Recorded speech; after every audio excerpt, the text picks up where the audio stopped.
नमस्कार साथियों, आपका फिर से स्वागत है।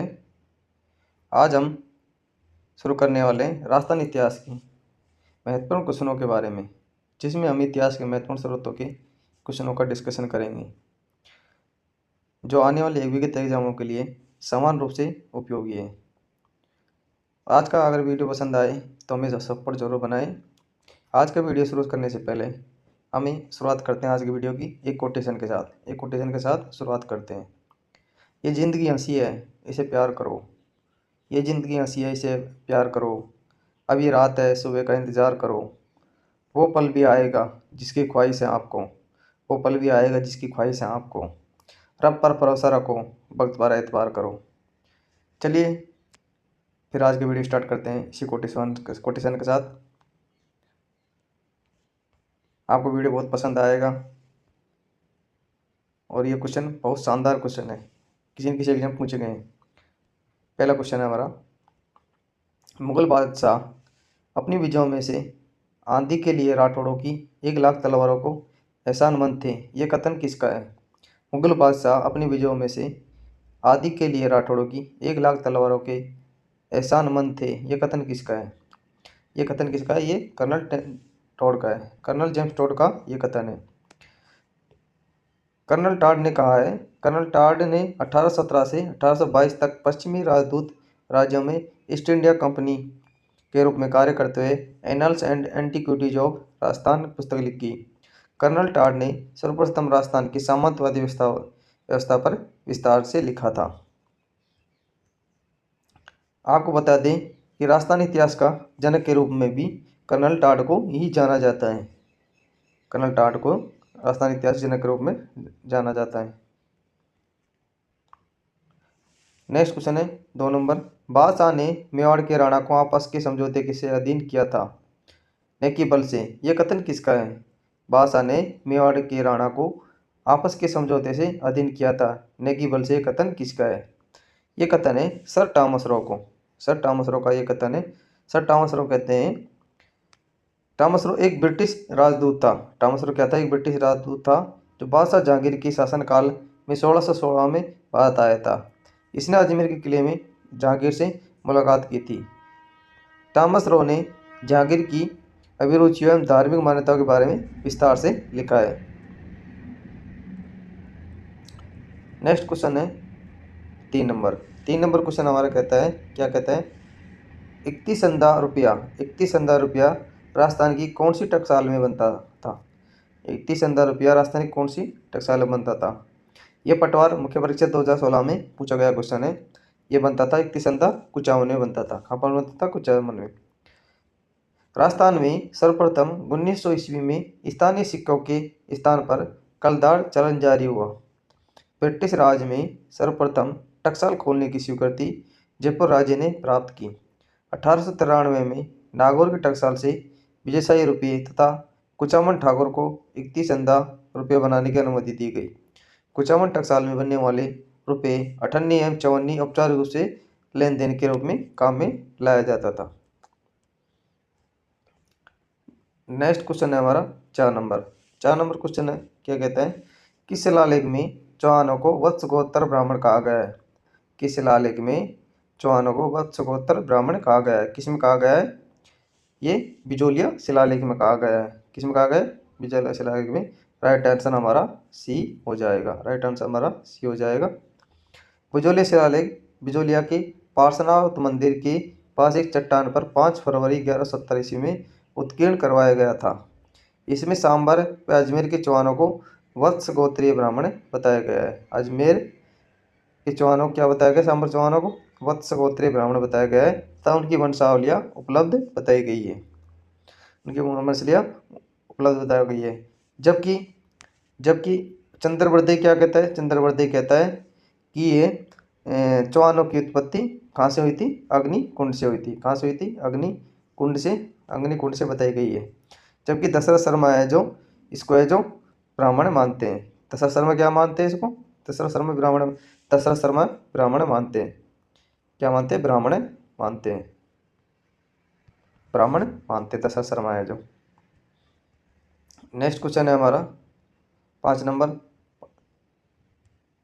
5 नंबर क्वेश्चन, बड़वा ग्राम कोटा से, बड़वा ग्राम कोटा से मोखरी यूपी अभिलेख प्राप्त हुआ है। बड़वा ग्राम कोटा से कितने मोखरे यूपी अभिलेख प्राप्त हुए हैं? कितने प्राप्त हुए हैं? 3 प्राप्त हुए। राइट आंसर हमारा बी हो जाएगा, 3 प्राप्त हुए। कोटा जिले के बड़वा गांव से विक्रम संवत 238 के 3 यूपलेख मिले हैं। इसमें मोखरी वंश के शासकों का वर्णन सर्वप्रथम मिला है। इसमें मोखरी महासेनापति बल के 3 पुत्रों के यज्ञ संपादन का उल्लेख किया गया है। नेक्स्ट क्वेश्चन है 6 नंबर। 6 नंबर क्वेश्चन क्या कहता है? निम्नलिखित कथनों में से कौन सा कथन चीरवा शिलालेख के बारे में सही है? चीरवा शिलालेख के बारे में सही है। ये पहला कथन है, यह 1273 ईस्वी में संस्कृत भाषा में उत्कीर्ण किया गया था। रत्न प्रभसूरी इसके प्रशस्तिकार थे। इसके शिल्पी देलन थे। अग्निकुंड से उत्पन्न राजपूतों को इसमें उल्लेख किया गया है। तो हमारा राइट आंसर क्या हो जाएगा? बी हो जाएगा। बी के अंदर क्या हो जाएगा? देख, इसमें जो पहला सही है, 1273 संस्कृत की वार्ता में उत्पन्न किया गया था। रत्न प्रभसूरी इसके प्रशस्तिकार थे और शिल्पी इनके दल्लन थे। चीरो शिलालेख के शिल्पी कौन से? दल्लन थे। अग्निकुंड से उत्पन्न राजपूत का उल्लेख इसमें नहीं है। इसका उल्लेख किसने किया है? अग्निकुंड वाला चंद्रवर्धई ने। किसने किया है? चंद्रवर्धई ने इसका उल्लेख किया अग्निकुंड का है जो। तो ये ऑप्शन गलत हो जाएगा। बाकी 1, 2, 3 सही हो जाएंगे।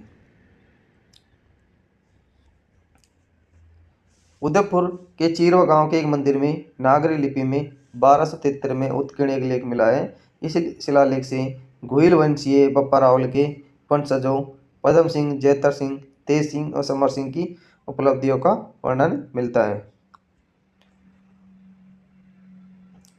नेक्स्ट है 7 नंबर क्वेश्चन। 7 नंबर क्वेश्चन है हमारा, आकेशाही सिक्के किस रियासत में प्रचलित थे? आकेशाही सिक्के किस रियासत में प्रचलित रहे थे? किस में रहे थे? जैसलमेर में रहे थे आकेशाही सिक्के। अभी देख लेते हैं मारवाड़, अजमेर, मेवाड़ सभी के जो हम सिक्कों के बारे में थोड़ा पढ़ लेते हैं, कौन कौन से सिक्के प्रचलन में थे। जोधपुर यानी कि मारवाड़, जोधपुर मारवाड़ बोला जाता था पहले। उसमें विजयशाही, गदिया एवं फदिया सिक्के थे। जोधपुर में क्या थे? विजयशाही, गदिया और फदिया थे। जबकि जयपुर को आमेर कहा जाता था। आमेर में झाड़शाही एवं हाली सिक्के मिलते थे। जबकि उदयपुर को मेवाड़ कहा जाता है। मेवाड़ में डिंगला, भिलाड़ी, त्रिशूलिया, नाथद्वारिया, बिड़किया, स्वरूपशाही सिक्के मिलते हैं। और जैसलमेर में मोहम्मदशाही, अक्केशाही सिक्के मिलते थे। यानी कि जहाँ शाही लगे हो वहाँ जैसलमेर में मिलता है। नेक्स्ट क्वेश्चन है 8 नंबर। 8 नंबर क्वेश्चन हमारा क्या कहता है? बसंतगढ़ का शिलालेख किस वंश से संबंधित है? ये किस वंश से संबंधित था? ये चावड़ वंश से संबंधित था। बसंतगढ़ शिलालेख विक्रम संवत 682 में सिरोही जिले में प्राप्त हुआ था। बसंतगढ़ से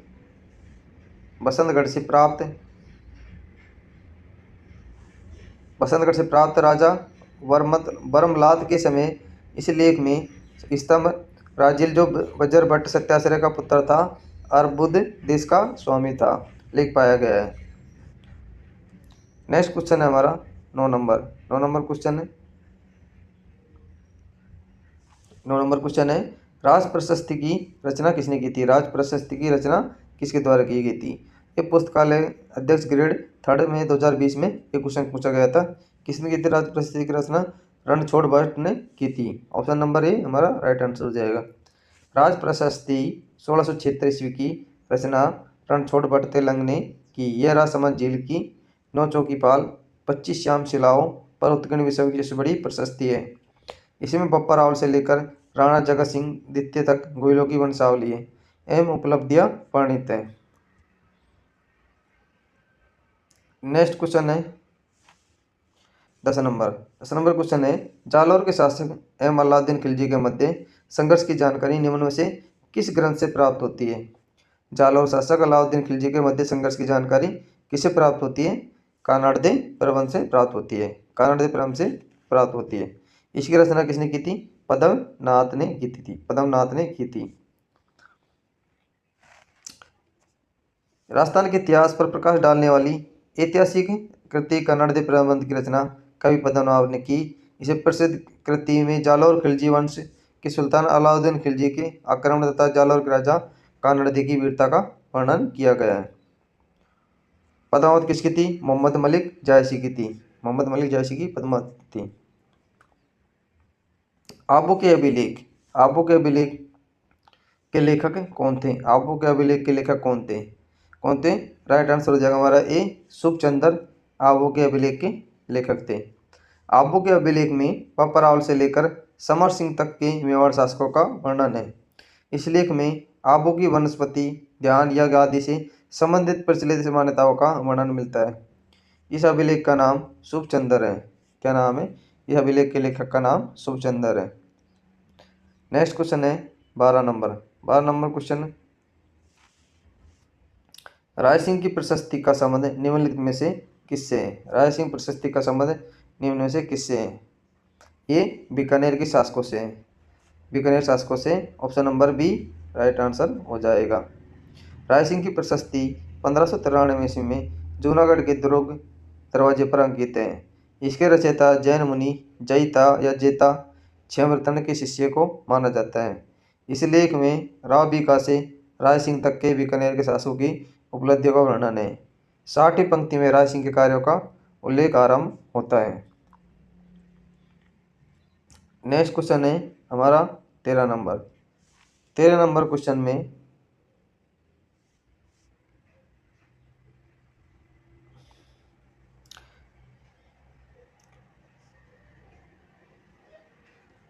हिस्ट्री का इस चैप्टर खत्म हो जाता है, उससे आगे दूसरा शुरू हो जाता है ज्योग्राफी। साबी नदी के तट पर प्राचीन राजस्थान की सभ्यता कौन से स्थल पर बसा हुआ है? कौन सी स्थल पर? ये जोधपुर में बसा हुआ है। साबी नदी राजस्थान के जयपुर सीकर जिलों की सीमा पर सेबर जयपुर फाड़े से निकलकर अलवर जिले में बहते हुए हरियाणा में पटौदी गुड़गांव के उत्तरी में विलीन हो जाती है। प्राचीन राजस्थान की सभ्यता का नगरी बनास नदी के तट पर गिलोड नदी पर स्थित है।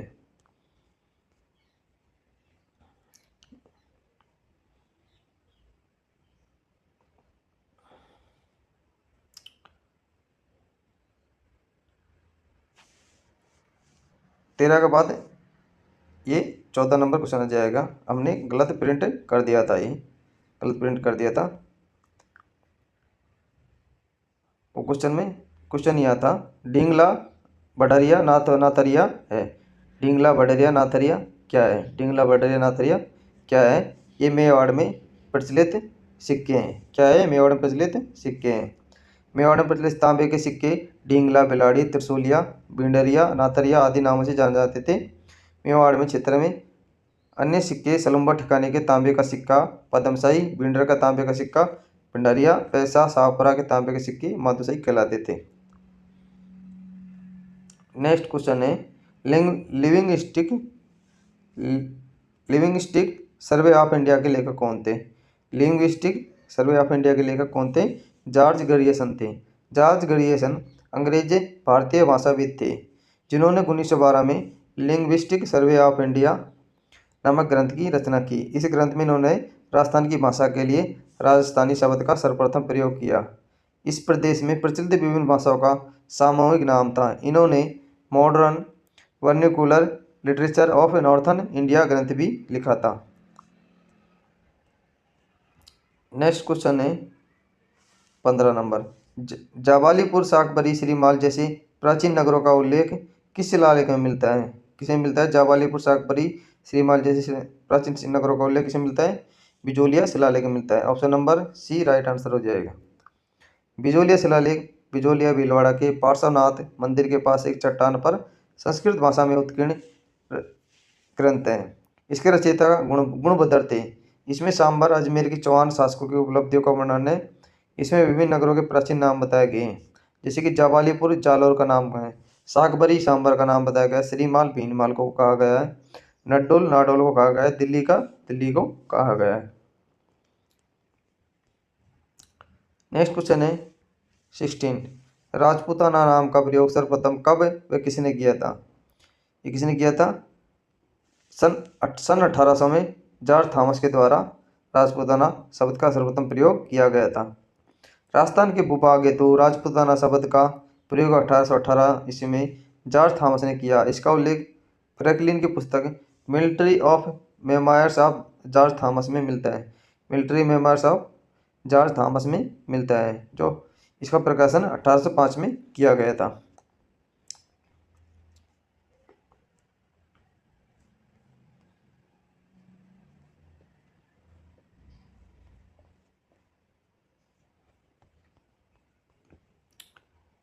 हमारा दूसरा सेक्शन शुरू हो जाता है अभी। उसमें एक क्वेश्चन कट गया है, हम दूसरा क्वेश्चन से पढ़ना स्टार्ट करते हैं। 11 कमरों वाला विशाल भवन राजस्थान के किस सभ्यता स्थल में पाया गया है? किसमें पाया गया है? बालाथल में। बालाथल वल्लभ नगर उदयपुर की सभ्यता की खोज 1962-63 में डॉक्टर VN मिश्र ने की थी। यहाँ उत्खनन कार्य 1993 ईस्वी में किया गया था। डॉक्टर VN मिश्र के निर्देशन में किया गया बालाथल के उत्खनन से वहाँ एक विशाल भवन के अवशेष मिले हैं, जिसमें 11 कमरे विद्यमान हैं।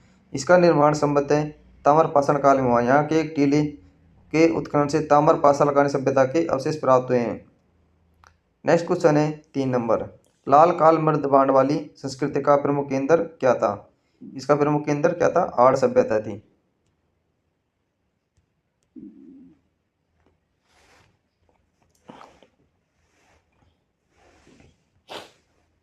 आड़ सभ्यता को प्राचीन ताम्रवर्ती नगरी सभ्यता की खोज सर्वप्रथम 1953 में पंडित अक्षय कीर्तिवास ने की थी। आड़ सभ्यता का उत्खनन सर्वप्रथम RC अग्रवाल ने 1954 में कराया था। बाद में 1962-61 में SD सांकलिया के द्वारा उत्खनन करवाया गया। यहाँ खुदाई में 6 तांबे की मुद्राएं, 3 मोहरे, स्फटिक आदि की गोल मणियाँ, लाल व काले बोरी चित्रित मृदबाण, मूसल आदि प्राप्त हुए हैं।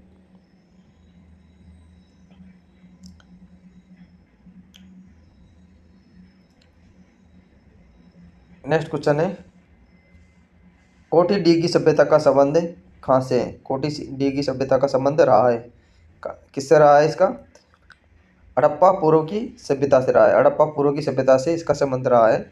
कोटी डी की सभ्यता का संबंध पूर्व हड़प्पा कालीन सभ्यता से है। सबसे निचले 2 स्तरों से प्राप्त सामग्री से यहाँ पूर्व हड़प्पा कालीन सभ्यता के अवशेष प्राप्त हुए हैं, जो लगभग 2350 ईस्वी पूर्व विकसित हुई थी। अतः कालीबंगा के उत्खनन से ज्ञात होता है कि यह हड़प्पा सभ्यता पहले से भी एक प्राचीन सभ्यता के लोग निवास करते थे। अगला क्वेश्चन है, जाख बाबा की विशालकाय मूर्ति कहाँ से प्राप्त हुई है? ये 9 से प्राप्त हुई है। भरतपुर से लगभग 6 किलोमीटर